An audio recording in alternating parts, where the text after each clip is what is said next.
నమస్తే అన్న అందరికీ నమస్కారం. కువైట్ దేశం పైన ఇరాన్ దాడులు చేస్తూ ఉన్న విషయం అందరికీ తెలిసిందే. ప్రస్తుతం ఉన్న పరిస్థితుల్లో మనం చూసుకుంటే మనల్ని కాపాడేవారు ఎవరో కూడా మనకు తెలియదు అనమాట.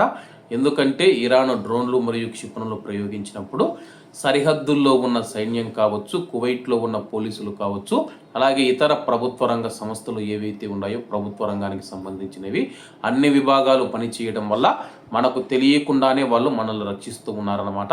ఆ డ్రోన్లు పొరపాటున కూడా కువైట్లోని జనావాసాలు, జనాలు ఉండే ప్రాంతాలలో పడిపోకుండా వాటిని గాలిలోనే పేల్చి వేస్తూ ఉన్నారు. ఈ సందర్భంగా కువైట్ దేశం మనం చూసుకుంటే ఆ యొక్క వీరులకు మనం చూసుకుంటే తన యొక్క శుభాకాంక్షలు తెలియజేసింది. వివరాల్లోకి వెళితే కువైటు తన యొక్క సైనికుల పట్ల గర్వపడుతూ ఉంది.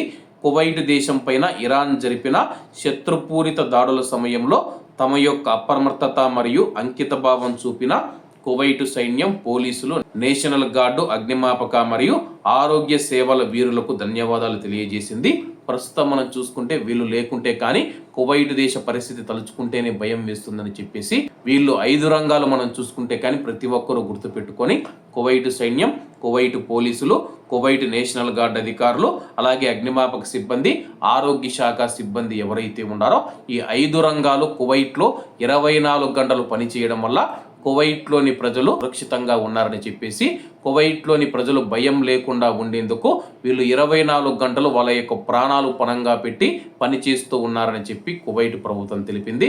ఏది ఏమైనా సరే కానీ మన భారతీయులందరి తరపున కువైట్ సైనికులకు, పోలీసులకు, నేషనల్ గార్డు సిబ్బందికి, అలాగే ఆరోగ్య శాఖ అధికారులకు, అలాగే అగ్నిమాపక శాఖ అధికారులకు, సిబ్బందికి ప్రత్యేక ధన్యవాదాలు, కృతజ్ఞతలు తెలియజేసుకుంటూ అందరూ బాగుండాలి, అందులో మనం ఉండాలి. అందరికీ నమస్తే అన్న.